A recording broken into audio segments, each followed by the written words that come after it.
Well, Unit 2. Unit 2 are medications affecting the nervous system. So welcome to your second ATI video. And as stated, we're in my library, and here we are looking at ATI, and hopefully my dogs don't bark, or at least my dog and my daughter's dog. So let's go forward as we look at the beginning of Unit 2. Keep in mind that you're reviewing the NCLEX connections. And we're talking about nervous system, which are anxiety disorders, depression, bipolar disorders, psychoses, behavioral disorders, substance abuse, chronic neuro disorders, ear and eye, and miscellaneous things, as well as sedatives and hypnotics. When we're thinking about this, keep in mind that pharmacological and parenteral therapies with our client needs we're looking for adverse effects, contraindications, side effects, and different interactions that will be happening with these medication administrations. Also, we need to know, in neuro especially, is how are we going to gauge the therapeutic effect and what is the expected outcome? And as well as being able to educate our patient accurately on these drugs. So let's look at anxiety disorders first in Chapter 7. The main drug that I think of with anxiety disorders are your benzodiazepines. They have diazepam as the prototype. I also think about lorazepam, as many of you know that I talked about that quite a bit. But in addition to that, there's buspirone or Buspar, and then your SSRIs that also are utilized for anxiety disorders. And then other things can be used, such as antidepressants, and those are listed there as well. Stimulants, antihistamines, hydroxyzine is one antihistamine, but you remember the other one is diphenhydramine, right? So keep that in mind. And beta blockers, anticonvulsants like gabapentin, which is used for a lot of different things, peripheral neuropathy, mood enhancer, as well as anti-anxiety. And so let's look at that prototype for the benzodiazepine first. It's classified as a sedative, hypnotic, anxiolytic. Remember, lytic means that you break something up. No matter what we're talking about, a lytic terminates it. So diazepam. But there you'll see your alprazolam, your lorazepam, and other things listed. What is happening with this drug is that it enhances the inhibitory effects of GABA, but it also affects the CNS. Now, whenever we're affecting the CNS, we're thinking patient safety. So if we're affecting the CNS and causing those types of relief from anxiety in a swift form, we're watching as nurses for CNS effects that will make our patient unsafe. So bed rails to the highest position, bed in the lowest place, call light within reach. On occasion, these patients might be on restraints depending on how much of a fall risk they are. So keep in mind that all those things are important to be able to keep in mind that these patients, if they're moving about, they're going to have perhaps dizziness. They might be have some other issues that are going on there, drowsiness. That's what I was thinking. So, therapeutic uses. We're going to use this for generalized anxiety disorder, panic disorders. I've talked about it being used to decrease anxiety with MRIs. But also remember that seizure disorders are treated by your benzodiazepines. We can stop that seizure. Insomnia, muscle spasms, alcohol withdrawals. So, complications. Main thing, I just talked about it. 1, CNS depression, sedation, lightheadedness, ataxia, decreased cognitive function. So make sure that not only are you advising your patient to be safe, but you're ensuring their safety as well. Also, we're going to look for acute toxicity, which means that excessive drowsiness or lethargy. The opposite response, paradoxical responses, we haven't talked about that so much, but keep in mind that that is something that can happen is you might get excitation and anxiety, and that's not planned for. And then these are also, can be addictive drugs, so withdrawal symptoms can be in place when you stop them. This is a controlled substance, so you'll be counting it in the Pyxis. You also will be administering it with meals predominantly. Oop, I just went right by it. So keep in mind as we're going forward, and I have this on my computer in front of me, I'm sorry. that administration and monitoring for side effects is really key with this drug. Okay, I'm back to where I was. Click too many buttons. So, advise them to not stop abruptly. Taper it down over weeks if they've been taking it for a while. Snacks might be a good thing to give with the drug or with a meal if they have GI upset. And sustained release, of course, we can't crush it. So, let's go on to the next one. Buspirone. This one, we don't know the mechanism of action. It's really unknown, but we're watching again for CNS effects. We're also thinking with this drug not to give it with grapefruit juice, erythromycin, ketoconazole, which might increase the effects of this drug. So keep in mind that using them with antimicrobials is something that we want to avoid. Also with this drug, we're going to give it with meals to prevent GI distress.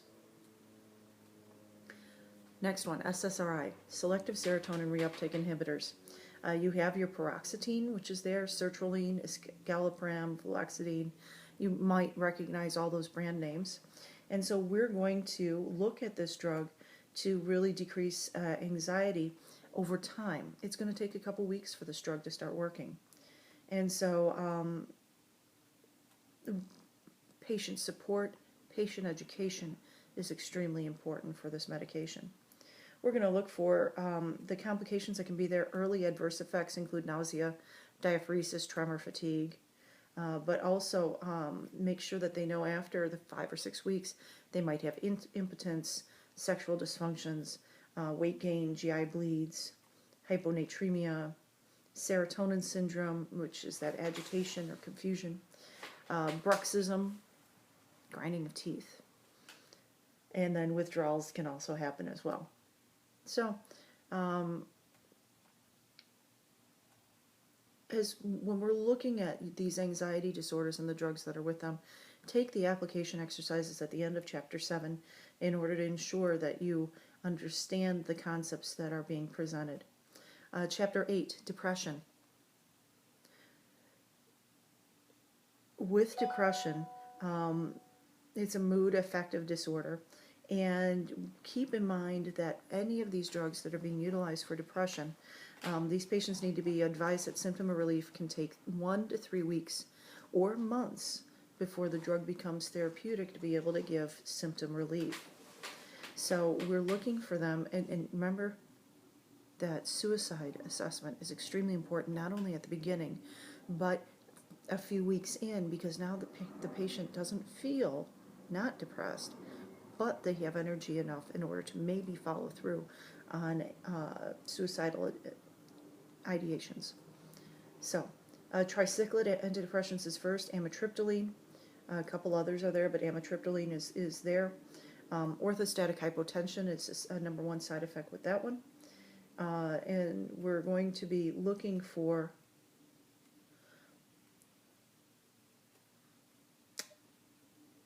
watching for the side effects, anticholinergic effects, sedation, those types of things. Watch with pregnancy and concurrent use with other types of drugs. Next one, SSRI. We already talked about this a little bit, but let's keep in mind that this can be used for major depression, OCD, bulimia, PMS, dysphoric syndromes, panic disorders.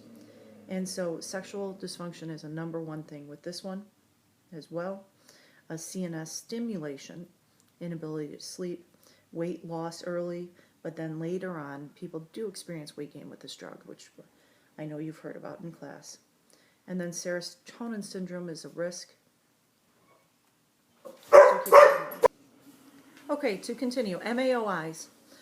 The number one thing that you need to keep in mind with MAOIs are the restrictions that come with the diet. Remember, we're avoiding those aged cheeses and meats and wines and beers and all that sort of stuff. That's why MAOI is not a first-line choice for any provider, because of the great restrictions that it can be for your patient. However, if we do not get therapeutic effects with all the other drugs, then we'll go to an MAOI. Your prototype that's here is phenelzine or Nardil. And as you go forward, we're looking for a CNS stimulation that might be a side effect, orthostatic hypotension, or the opposite side is hypertensive crisis. So, review on page 102, the medication and food interactions, if you're not clear on this at this point, because that can interfere with the sympathomimetic medications. Then we go on to atypical antidepressants, which is your bupropion is listed there, or Wellbutrin. You might be familiar with Wellbutrin more for its smoking cessation type of goal. And so headache, dry mouth, GI distress, it suppresses appetite. It can cause weight loss on occasion, seizures, of course. So we're going to watch these atypical things, and on page 104, there are other atypical antidepressants, and just look over them to make sure that you're familiar with the real classics, your venlafaxine, duloxetine, your Effexor, Cymbalta. As you go down, other ones that are listed are not as trazodone is used sometimes, but just take a look at those so you're familiar that there are atypical antidepressants as well. Number one, of all these drugs, again, I'm going to underline, it's a national patient safety goal. Suicide prevention is key. If they are not suicidal to begin with, we're going to be watching for that 1 to 2 weeks into the medication regime, because it takes that amount of time to become therapeutic. It takes about 4 weeks to become therapeutic. But halfway there, they might just feel strong enough to commit suicide. So we're watching them for suicidal ideations throughout the initiation of these drugs. At the end, again, are the questions. Please take those to cover the medications here. Unit 2, in Chapter 9, bipolar disorders are there. And here you'll note that there's the lithiums, valproic acids, carbamazepine, and then the classic lamotrigine, which you know is used for other things as well, remember? And so as we go forward, lithium. Number one important thing to remember about lithium is lithium can be toxic. So we're going to be watching lithium levels in the patient. Patient can have GI distress, hand tremors, polyuria, weight gain. And so signs and symptoms of toxicity, we want them to be less than 1.5 milliequivalents per liter. And as they get higher in toxicity, there's going to be different signs and symptoms. And so note that the initial symptoms, nausea, vomiting, polyuria, muscle weakness, slurred speech. They're slurring their speech, not having a stroke. Let's see what's happening here. And it gets worse as you go forward. And when they get to that 2.5 level, keep in mind, rapid progression leads to coma, and then there's the word death. Everything, all these drugs has this nausea, vomiting, etc., so on and so forth, death. We don't like having death being one of the side effects, so keep that in mind, that we want to recognize the symptoms early so we keep our patient alive. This is contraindicated in pregnancy, so keep that in mind as well. Nursing administration, you can review that on your own. Let's look at your anti-epileptic drugs. Anti-epileptic meaning anti-seizure drugs, but we're also using these for your bipolar disorders. Very classic drug there, lamotrigine, but of course valproic acid. So with those, we're looking at, again, CNS effects that could be causing problems. It's teratogenic, GI, pancreatitis on occasion. Then there's also, remember, you're hearing a theme here with CNS disorders.